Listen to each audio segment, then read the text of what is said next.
오늘도 사연살롱을 찾아주셔서 감사합니다. 저는 곧 70이 되는 여성이에요. 살면 살수록 시간이 점점 빨리 가는 것 같아요. 50이 됐을 때에도 언제 이렇게 나이를 먹었나 했는데 눈 깜박할 새에 더 늙었지 뭐예요.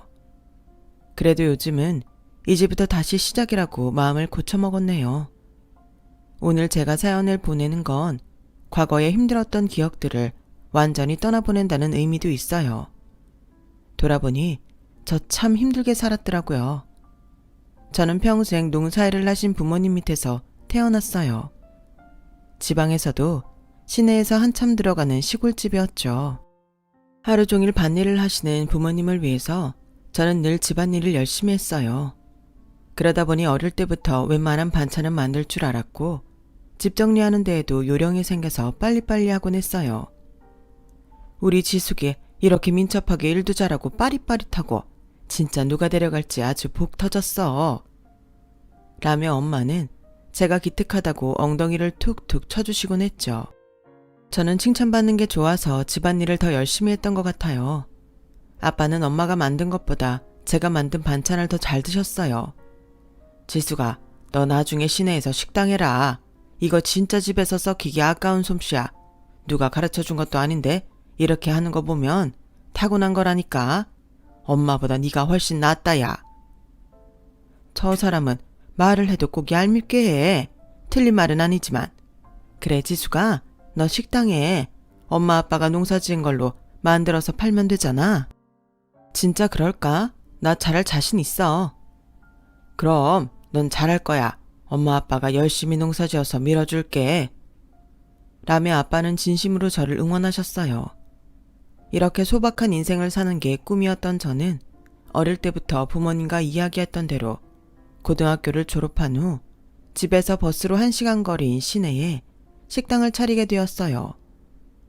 집에서 1시간 떨어진 곳에 간 것도 거기에 식당을 차린 것도 그때까지 제 인생에서 일어난 가장 큰 일이었어요. 앞으로 이보다 더 큰 일은 여기에서 좋은 남자를 만나서 결혼하는 날일 거라고 막연히 그렇게 생각했어요. 물론 어린 나이에 혼자 식당을 차릴 수 있었던 건 아니었어요. 시내에 자리를 잡고 살고 계시던 이모와 같이 동업을 한 거죠. 엄마는 제가 졸업하기 전에 이모와 상의를 해서 반씩 돈을 보태서 보건소와 은행이 있는 거리에 식당을 차린 거였어요. 이모가 그 동네에서 오래 사신 것도 있고 부모님도 열심히 홍보하셔서 꽤 많은 사람들이 식당에 몰렸고 다들 제 음식이 맛있다며 칭찬했어요. 아우 어린 아가씨가 음식을 아주 맛깔나게 잘하네. 그러게 바로 시집 보내도 되겠다. 좋은 사람 있으면 얼른 소개시켜봐. 라며 아줌마들이 농담을 하기도 했죠. 항상 식당 안을 깨끗이 청소하고 음식도 열심히 만든 덕인지 한번 어떤 손님들이 입소문을 내줘서 식당은 자리를 잡아갔어요. 당시 보건소에는 젊은 남자 의사가 새로 와서 다들 그 사람한테 호기심으로 접근하곤 했어요. 우리 식당에 와서 점심 저녁을 먹는 일이 많았는데 가만히 보니 계란말이를 참 잘 먹더라고요. 그래서 그 사람이 오면 계란말이를 넉넉히 해주곤 했죠. 하루는 그 의사가 밥을 먹고 난 후 저한테 조심스럽게 말을 붙였어요. 올 때마다 계란말이를 서비스로 주셔서 정말 감사합니다. 음식이 제 입에 잘 맞는 식당이 근처에 있어서 얼마나 다행인지 몰라요. 그런 일은 없어야 되지만 보건소 오실 일 있으면 제가 링거라도 한 대 놔드릴게요. 별 말씀을요. 저 건강해서 링거 안 맞아도 돼요. 나이도 아직 젊은데요 뭐. 우리 밥이 선생님 입에 맞으신다니 저도 기분 좋네요. 근데 선생님은 어쩌다 여기까지 오셨어요? 사실 이런 시골까지 젊은 의사 선생님 잘 안 오시거든요. 그게 저도 사정이 좀 있는데 차차 말씀드릴게요. 저는 더 이상 묻지 않고 다음날 아침에 드시라고 반찬 몇 가지랑 국을 싸서 보냈어요. 그날 이후 저는 의사와 조금씩 가까워졌고 얼마 안 가서 마음을 터놓고 이야기하는 사이가 됐어요. 지숙 씨한테 처음 하는 이야기인데 저 사실은 집에서 도망쳤어요. 의사 자격증 따고 나니 바로 선봐라. 아버지 병원 부원장 해라. 제가 아무 경험도 없는데 무턱대고 부원장을 할 수도 없잖아요. 생각해보니 제가 지금까지 스스로 결정한 게 아무것도 없더라고요. 그래서 스스로 뭔가 해보고 싶어서 여기 지원해서 온 거예요. 대단해요, 권 선생님. 아무나 그런 생각 못할 텐데 앞으로 뭘 해도 잘 되실 거예요. 그렇게 말해주는 사람은 지숙 씨밖에 없어요. 지숙 씨를 만난 게 저한테는 제일 큰 행운이에요. 그 의사는 이런 식으로 제게 조금씩 마음을 표현했고, 어렸던 저는 의사에 대한 동경과 연애에 대한 환상으로 두근댔어요. 어느새 저와 그 사람은 동네 사람들 몰래 사귀는 사이가 되었고, 몇 개월 후 저는 임신을 하게 됐어요. 집에도 이모한테도 말을 못하고 끙끙대던 저는 어쩔 수 없이 그 사람한테 털어놓았죠. 그 사람이 차갑게 굴 거라고 예상했는데 의외로 책임을 지겠다고 하더군요. 지금 책임지겠다고 한 말 진심이에요? 체면 때문에 그러는 거면 안 그래도 돼요. 그저 알려야 될 것 같아서 제 도리를 한 거니까요. 우리한테 온 소중한 생명인데 당연한 거지. 이런 거에 체면이 무슨 소용이야. 라더니 그 사람은 정말 자기 집에 이 사실을 알렸어요. 그 사람이 보건소에 내려오고 처음으로 집에 연락을 한 게 저와 아기 때문이라니 조금 감동도 됐어요. 저는 일요일 하루 식당을 이모에게 맡기고 서울 간 친구 만나러 간다고 거짓말을 했죠. 그리고 남자와 함께 그 사람 본가를 찾아갔어요. 서울의 병원 원장댁이다 보니 으리으리하고 담이 어디가 끝인지 모르겠더라고요. 하지만 남자 어머니는 제가 아이를 가졌다는 말에도 눈 하나 깜짝하지 않으셨어요. 상욱이 너 정신 차려. 이런 여자가 평소 행실이 어떤 줄 알고 덜컥 네 아이라고 믿고 여기까지 데려온 거니? 저 나이에 시골에서 식당하며 산 거 보면 모르겠어? 얘가 이렇게 순진해 터졌다니까? 이럴 줄 알았어. 어디서 꽃뱀 같은 거에 걸려서 신세 망칠 뻔했잖아. 김 기사, 당장 쟤 있는 데 가서 짐 다 챙겨와. 라더니 저를 그 자리에서 거리로 내몰더군요. 남자는 집에 있는 기사님과 정원사한테 잡혀서 꼼짝달싹할 수 없었고요. 저도 남자도 아이가 있으니 남자 본가에서 받아줄 거라고 생각했던 게 너무 순진했던 거였어요. 남자도 자기 엄마가 어떤 사람인지 잘 몰랐던 것 같고요. 그렇게 저희는 주변에 사귄다는 말도 못 해보고 순식간에 헤어지게 됐어요. 저는 둘째의 미혼모가 될 처지에 놓였죠. 일주일 후 남자는 저에게 전화를 했어요. 내가 정말 미안해. 엄마가 이렇게까지 하실 줄은 진짜 몰랐어. 아이는 지숙 씨의 뜻에 따를게. 내가 좋자는 대로만 할 수 없으니까. 그 말은 내가 아이를 지워도 괜찮다는 거예요? 난 이 아이 낳을 거예요. 선생님이 일부러 그런 것도 아니잖아요. 전 여기 식당도 있고 이모랑 부모님도 있으니까 괜찮아요. 선생님, 몸 조심하시고 잘 지내세요. 아이를 낳겠다는 제 결심은 확고했지만 이야기를 들은 부모님과 이모는 반대했어요. 지수가 세상이 얼마나 험한데 여자 혼자 아이를 낳아 키운다는 거냐. 거기다 의사선생 집에서는 거들떠 보지도 않잖아. 네가 서울집까지 찾아갔는데 그대로 널 보냈다는 건 이 아이는 어떻게 돼도 상관없다는 거야. 너 고생길이 훤하게 보여. 이러지 말고 더 늦기 전에 병원 가자. 엄마, 힘들 거 나도 알아. 그래도 나 엄마 아빠가 계속 봐줄 거잖아. 이모도 내 편 돼줄 거잖아. 나 그거 믿어. 이 아이는 선생님과 나의 소중한 자식이야. 제발 지우라고 하지 마. 조금만 도와줘. 잘 키울게. 아우, 이거사. 너 시집도 안 가보고 아이만 키우다 세월 다 보낼 거야? 말을 안 해서 그렇지. 너랑 사귀어 보고 싶어서 눈치만 보던 총각들이 얼마나 많았는데 이 바보 같은 거사. 라며 엄마와 이모는 속상함에 제 등을 때리며 펑펑 우셨어요. 제가 끝까지 아이를 낳겠다고 하니 부모님도 이모집 식구들도 결국에는 항복을 하고 저를 도와주기로 하셨죠. 그 이후 저는 무사히 아들을 낳게 되었고 그 사실만은 서울에 있는 그 사람에게 전달했어요. 그 사람도 자기 집 모르게 축하한다고 아이 선물을 보내왔지만 아이를 보러 오지는 못했어요. 제 삶은 식당을 하는 것과 아이가 하루하루 커가는 것을 보는 게 가장 큰 즐거움이었어요. 아이는 그 사람을 닮아서 눈이 참 예뻤죠.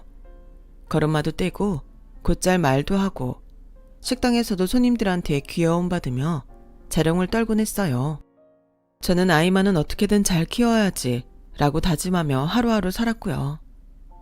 아이가 4살이 되던 해 어느 날 식당 앞에 고급 외제차가 서더군요. 안에서는 고상한 여자가 내려서는 남자 어머니 심부름이라며 저한테 돈 봉투를 주는 거였어요.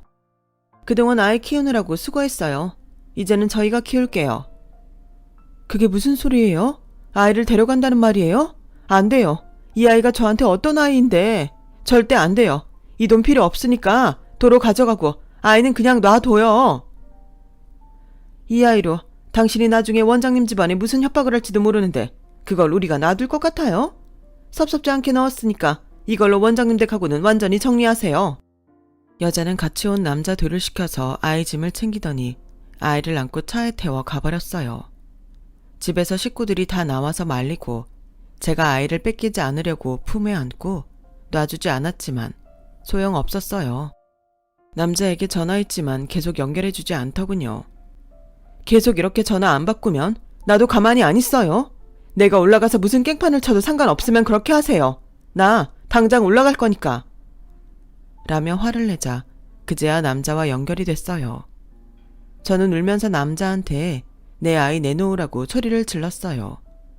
남자는 무슨 일이 생겼는지도 모르고 있더라고요. 하지만 그 사람의 집안에서의 위치나 성격을 알게 된 저는 남자가 알게 돼도 결과가 바뀌지 않을 거라는 걸 알았어요. 아니나 다를까 남자는 저에게 입이 닳도록 미안하다는 말만 되풀이했어요. 정말 부모님이 이렇게까지 할 줄은 나도 몰랐어. 내가 죄인이다. 실은 아내가 아이를 낳을 수 없다는 판정을 받았어. 아마 그것 때문에 엄마가 진호를 데려온 것 같아. 지수가, 너한테는 내가 100번 죽어서 사죄를 해도 할 말이 없다. 대신에 내가 정말 정성을 다해서 아이를 키울게. 그리고 꼭 너한테 보내줄게. 그게 그 남자가 저한테 해줄 수 있는 최선이었을 거예요. 저는 일주일이 넘게 고열에 시달리며 끙끙 앓았어요. 자리에서 일어난 후에도 아이가 눈앞에 어른거려서 일이 잘 되지 않았어요. 이모와 부모님은 그런 저를 눈물로 지켜볼 수밖에 없었죠. 시골에서 나고 자라서 뭘 어떻게 해야 되는지 모르는 부모님은 한탄을 하며 술을 마시는 날이 늘어났어요. 그런 모습을 보며 저도 더 이상 이러고 있어서는 안 되겠다고 생각했죠. 마음을 다잡고 식당 일에 열중했지만 아이들 목소리만 들려도 아들 생각이 떠올라서 혼자 남몰래 눈물 짓는 날이 많았어요. 그렇게 10년이라는 세월이 흐르고 저는 한 남자를 만나게 됐어요. 아내를 병으로 보낸 사람이었죠. 그때 식당이 있는 거리에 대기업 회사들이 들어오면서 우리가 사는 지방이 확 발전하게 됐어요. 갑자기 번화가가 되면서 식당도 장소가 좁아 넓은 데로 옮겼고요. 그 남자는 서울의 대기업 지사에 다니는 사람이었어요. 지적이고 자상한 그 남자는 저한테 처음부터 자기 마음을 표현했어요. 지숙 씨가 해주는 밥을 집에서도 먹었으면 좋겠어요. 당시 저는 부모님이 돌아가시고 외롭고 쓸쓸할 때였고 누군가와 함께하고 싶어서 그 사람의 청혼을 승낙했어요. 솔직히 지방에서 식당하는 아줌마를 그 사람보다 더 나은 사람이 좋다고 해주지도 않을 것 같았고요. 남자한테 초등학생 아들이 있다는 것도 제가 결혼을 결심한 이유였어요. 서울에 있는 그 사람은 나중에 내 아들을 만날 수 있게 해주겠다고 약속했지만 사진을 몇 번 보내온 게 다였거든요. 제가 이 남자 아들을 잘 키우면 서울에 있는 내 아들도 주변에서 좋은 사람들이 많이 도와줄 거라는 믿음이 있었어요. 조금 치사하긴 하지만 내 아들을 위해서 다른 집 아들을 잘 키우기로 한 거죠. 결혼하고 처음에는 아이가 내가 어색한지 가까이 오지 않았지만 시간이 지나니 곧잘 웃기도 하고 말도 잘했어요. 하지만 그것도 잠시였어요. 저를 마땅치 않게 생각했던 남편 집안 사람들이 아이를 자주 만나기 시작하더니 초등학교 6학년 때부터 아이가 저를 대하는 태도가 완전히 변했어요. 아줌마, 우리 아빠 돈 노리고 결혼한 거라면서요? 식당 일이나 하다가 아빠 꼬셔서 팔자 받고 아파트까지 들어왔는데 더 이상은 아줌마 뜻대로 안 될 테니까 그렇게 알아요. 석현아, 갑자기 그게 무슨 소리야? 그리고 아줌마라니 이제까지 엄마라고 했으면서 뭐가 섭섭한지 모르겠지만 마음 풀어. 그리고 나 다른 마음 없어. 그냥 아빠도 좋고 석현이 너도 좋아하는 것뿐이야. 웃기지 마요. 고모랑 할머니랑 삼촌들도 그랬어. 아줌마가 이 집에서 살 수는 있어도 이 집 거 아무것도 못 건드려요. 저는 너무 속상하고 기가 막혔어요. 제가 마음에 안 든다고 아이를 데려다가 무슨 소리를 한 건지 어른들이 진짜 몹쓸 짓을 한다고 생각했죠. 그래도 저는 제가 정성을 다하면 언젠가 아이가 알아줄 거라 믿고 제 할 도리를 다 했어요. 하지만 아이의 횡포는 점점 더 심해졌어요. 아이지만 무섭다고 생각한 건 남편이 있을 때는 말도 잘 듣고 착하게 굴다가 남편이 없으면 태도가 확 변하는 거였어요. 저는 정말 제가 까딱 실수라도 하면 큰일 나겠구나 싶었어요. 중학생이 된 아이는 점점 더 저에게 거칠게 굴더군요. 그렇다고 그걸 남편한테 이야기하고 싶지는 않았어요. 어쨌든 그 아이도 시댁 식구들 때문에 그렇게 된 건데 남편 마음을 힘들게 하고 싶지 않았거든요. 저 혼자 힘들고 말지 하며 하루하루 살아갔죠. 그러던 어느 날 웬 훤칠한 청년이 저를 찾아왔어요. 박지숙 씨 되시죠? 저 건진호예요. 건진호. 네가 진호라고? 정말 진호니? 어릴 때 억지로 헤어졌던 내 아들이 다 큰 어른이 돼서 제 앞에 나타난 거였어요. 저는 아들을 붙잡고 눈물이 나려는 걸 겨우 참았어요. 정말 잘 컸다. 너무 잘 컸어. 아주 훌륭하다.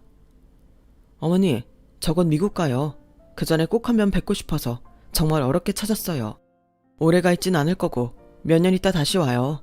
그동안 건강하시고 잘 지내셔야 돼요. 그래, 네가 더 잘 되려고 하는 건데 가야지. 건강한 게 제일이야. 무조건 건강 조심하고 사람들하고 잘 지내면 돼. 알았지?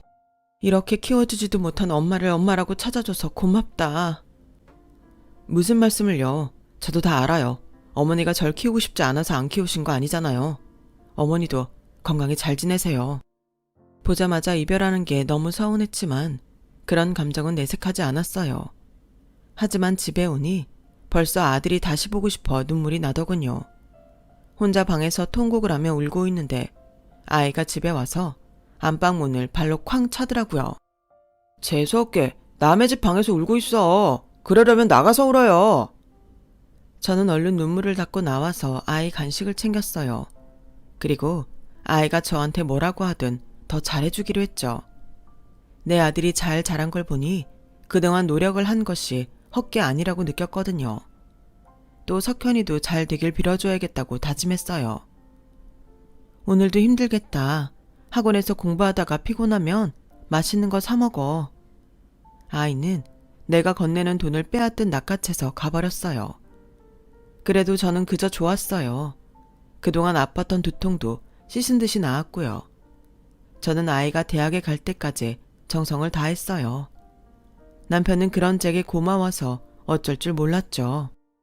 당신 아니었으면 석현이가 저렇게 잘 크지 못했을 것 같아. 당신이라면 아이한테도 잘하겠다고 생각은 했지만 이렇게 잘해줄 줄 몰랐어. 정말 고마워. 하지만 아이는 대학에 들어가고부터 저의 생활비까지 간섭하고 통장을 일일이 체크하는 등 횡포가 더 심해졌어요. 지난달에 쓴 것보다 왜 더 많아요? 집에서 뭘 한다고 이렇게 돈을 써요? 이게 당신 돈인 줄 알아. 착각하지 마. 우리 아빠 돈이잖아. 당신 멋대로 쓰면 가만두지 않을 거야. 저는 그 아이가 저한테 못되게 구는 걸 남편이 죽을 때까지 말하지 않았어요. 자기가 믿었던 아들이 그러는 걸 알면 얼마나 마음이 힘들겠어요.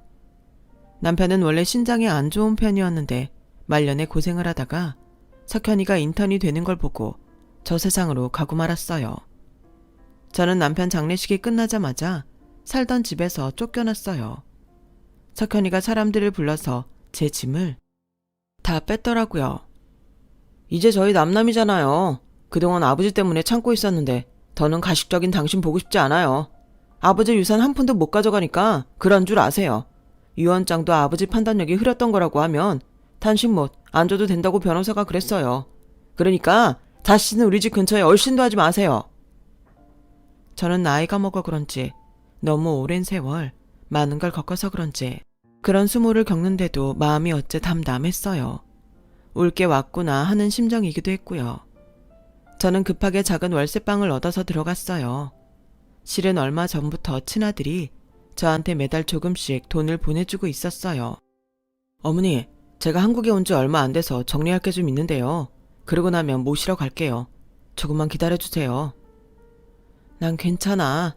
너하고 만나고 싶을 때 만나기만 해도 난 충분해. 혹시 집안 어른들 눈밖에 나면 어떡하려고 그래. 난 진원이가 편하게 살았으면 좋겠어.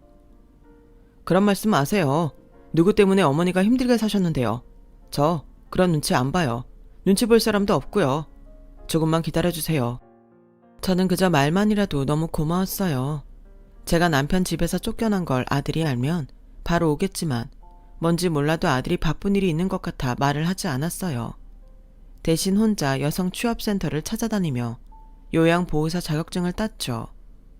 식당 일은 안 한 지 오래돼서 다시 하기도 그랬고 고향에 있던 식당은 이모가 돌아가시면서 다른 사람한테 넘겼거든요. 저는 어떻게든 혼자 힘으로 살아보고 싶었어요. 원래도 자립심이 강하던 저였는데 어쩌다 보니 오랜 세월 한 사람의 아내로 살며 의존적이 된 것 같더라고요. 물론 아내로 사는 게 다 남편한테 의지하는 건 아니지만 제가 그 사람한테 기댔던 건 사실이었으니까요. 그렇게 몇 달이 지나고 처음 요양보호사로 병원에 가게 됐어요. 땡땡 대학병원인데 석현이가 있는 병원이더라고요. 저는 그 아이하고 마주치지는 않을까 걱정을 하며 갔는데 병원이 커서 그런지 다행히 석현이를 만나는 일은 없었어요. 그러다가 친아들인 진호한테서 연락이 왔어요. 어머니, 내일 시간 되세요? 저 좀 잠깐 뵈어요. 몇 시가 좋으세요?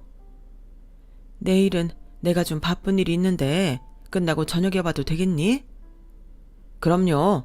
어머니 저녁 7시 반에 땡땡 레스토랑에서 뵈어요. 제가 요양보호사 일을 한다는 걸 알면 아들이 염려할까봐 그냥 좀 바쁘다고만 했어요. 다음날 환자를 돌보러 가는데 끝나면 아들을 만난다고 생각하니 그렇게 좋을 수가 없더라고요.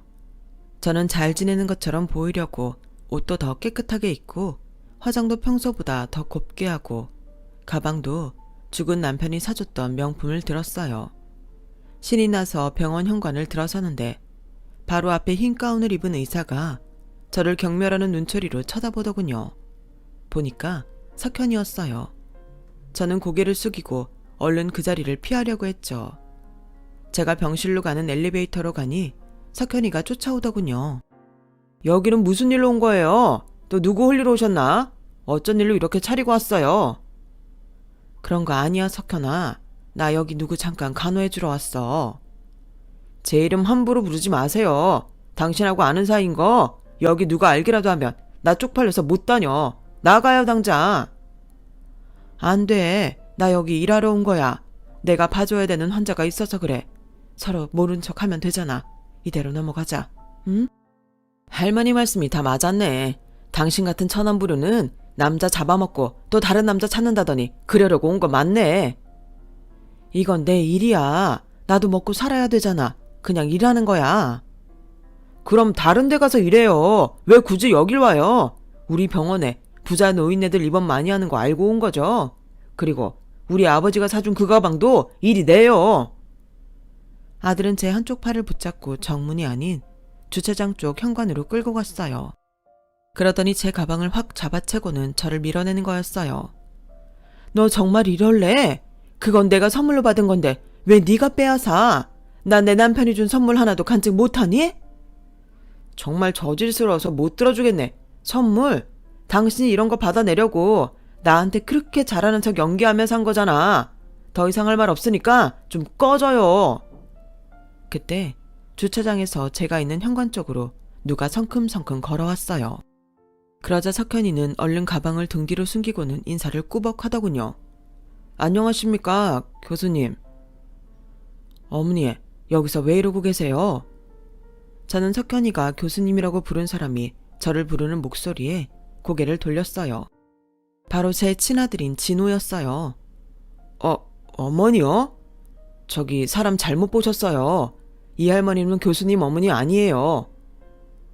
어머니, 저랑 약속은 아직 한참 남았는데 왜 벌써 오셨어요? 그리고 박 선생이 하는 말은 또 뭐예요? 진호야, 그게 말이다. 제가 아들 이름을 부르자 석현이는 표정이 변했어요. 자네, 등 뒤에 들고 있는 가방 이리 내. 진호가 무서울 정도로 차갑게 말하자 석현이는 바짝 얼어서 가방을 앞으로 내밀었어요. 내가 저쪽에서 다 봤어. 보아하니 자네가 우리 어머니가 결혼하셨던 분 자제인 모양이군. 그런데 자네 태도를 보니 우리 어머니를 무슨 잡상인 취급하는 것 같은데 뭐 하는 짓인가? 자네를 이렇게 키워서 의대까지 보내주신 분 아닌가? 아, 그게 교수님이 잘 모르시는 저희 집안 사정이 있습니다. 내가 다 알아봤어. 우리 어머니가 결혼해서 어떻게 사셨는지. 어머니가 지극정성 다해서 키운 아들이 친할머니랑 고모 얘기만 듣고 어떻게 했는지도 알아. 자네는 그냥 우리 어머니가 싫었던 거 아닌가? 친할머니와 고모는 그저 핑계였고 어머니한테 자기 속풀이를 다 한 거 아니냐고. 자네 아버지는 그래도 좋은 분이셨던 것 같은데 어떻게 자네는 인품이 이것밖에 안 돼? 교수님, 그런 게 아니라요. 그건 제가 오해를 해서요. 이제 와서 내가 이런 말을 하니까 오해라고. 자네가 내가 있는 성형외과를 지원하고 싶다고 했던가? 어디 한번 해보게. 어떻게 될지. 다른 과를 지원한다고 잘 될지는 모르겠네. 아니 교수님, 제가 뭘 어쨌다고 무슨 말씀을 하시는 건지. 자네가 우리 어머니가 받기로 되어 있었던 유산도 못 받게 만든 거 알고 있어. 내가 그거 변호사 선임했고 자네한테 곧 소송한다는 통보가 갈 거네. 교수님, 그건 저도 할 말이 있습니다. 교수님! 진호는 더 이상 석현이를 쳐다보지도 않고 저를 데리고 안으로 들어갔어요. 석현이는 우리를 쫓아오다가 엘리베이터 문이 닫혀서 그 앞에서 어쩔 수 없이 발만 동동 구르고 있었죠. 알고 보니 진호는 제가 어떻게 살았는지 알아보고 제 억울함을 풀어주려고 한국에 오자마자 여러 준비를 했더라고요. 이제는 저 세상으로 간 진호 아버지가 제 이야기를 하며 자기가 힘이 없어 못했던 걸 제게 다 해주라며 유언을 남겼었다는군요. 진호는 자기 앞으로 된 유산을 받은 다음 자기 친가와 관계를 끊고 병원도 처분하고 모든 걸 정리하느라 시간이 걸렸다고 했어요. 아내한테도 제 이야기를 해서 저와 같이 살기 위해 집을 사서 꾸몄다더군요. 그 모든 걸 알고 난 저는 그저 하염없이 울기만 했어요. 어머니, 이제 저하고 사시면서 그동안 못했던 거 마음껏 하세요. 너무 늦었지만 눈물 대신 웃음꽃만 피며 사세요. 진호는 자기 아내를 소개하면서 저의 등을 쓰다듬었어요. 며느리도 제 두 손을 꼭 잡고서 눈물을 글썽였어요. 얼마나 고생이 많으셨어요. 남편 집안 어른들이 굉장히 완고하셔서 저 사람도 마음고생이 심했는데 이제 두 사람 편히 살았으면 좋겠어요. 고맙다. 엄마 노릇도 못했는데 이렇게 나를 받아줘서 너무 고마워. 그런 말씀이 어딨어요. 저는 어머니가 너무 마음이 고운 분이셔서 진짜 행운이라고 생각해요. 저처럼 좋은 시어머니를 둔 친구들 없을걸요? 정말 말만이라도 너무 고마웠어요. 진호는 제 월세방에 있는 짐을 자기네 집으로 옮겨놓고 저를 불렀어요. 서울 근교에 예쁜 마당이 있는 집 1층. 제일 햇볕이 잘 드는 방이 제 방이더군요. 그날 이후 석현이는 틈만 나면 저한테 전화를 했어요. 교수님한테 말 좀 잘해주세요. 저 원래 예뻐하셨잖아요. 제가 지금 여기서 찍히면 어딜 가겠어요. 꼭 좀요. 네? 내가 이야기해보는 건 하는 건데 우리 진호가 워낙 생각이 확고하더구나. 그리고 네 말대로 난 너를 예뻐했어. 근데 넌 끝까지 나한테 어떻게 했니? 직장인 니네 병원에서 날 끌어냈잖아. 그때 난 너한테 완전히 질렸다. 솔직히 더는 보고 싶지 않아. 이제 전화도 그만했으면 좋겠구나. 아줌마, 이러지 마시고요. 잘나가는 아들 생겼다고 갑자기 저한테 이러시는 거예요. 이건 아니죠. 그때 옆에서 아들이 전화를 뺏어 들었어요.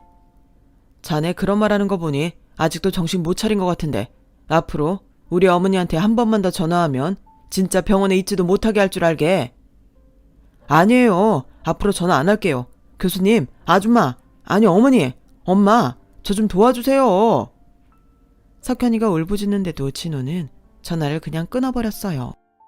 저는 진호한테 그래도 석현이를 힘들게 하지 말라고 했어요. 그런데 석현이 인턴 생활이 그렇게 성실하지 못하다고 하더군요. 자꾸 잘나가는 교수들 연줄만 타려고 하고 야가 빠진 모습만 보여서 동료 인턴들 사이에서도 평이 안 좋다고 했어요. 그 이후 석현이는 저한테 전화를 하지 않았어요. 대신 제가 아들을 만나러 병원에 갔을 때 와서 고개를 조아리며 사과를 했죠. 제가 그동안 정말 잘못했습니다. 용서해 주세요. 석현이는 힘들게 인턴 생활을 하고 겨우 레지던트를 시작했다가 큰 실수를 해서 지방에 낙후된 곳까지 내려갔다고 들었어요. 안타까웠지만 제가 어떻게 할 수 있는 일이 아니었죠. 저는 그 후 아들 내외와 손주 손녀와 함께 지금까지 잘 살고 있습니다. 제 이야기는 여기까지예요. 오늘 이 이야기를 끝으로 힘들었던 기억은 완전히 지우고 싶네요. 이제는 진우 아빠, 석현이 아빠 만나러 갈 때까지 행복한 시간만 있었으면 좋겠어요. 제 이야기를 들어주신 분들도 언제나 건강하고 행복하시길 바랄게요. 감사합니다. 여러분, 사연 댓글에 응원과 현명한 조언 부탁드려요. 좋아요와 구독은 저에게 큰 힘이 됩니다. 오늘도 좋은 일 가득하세요.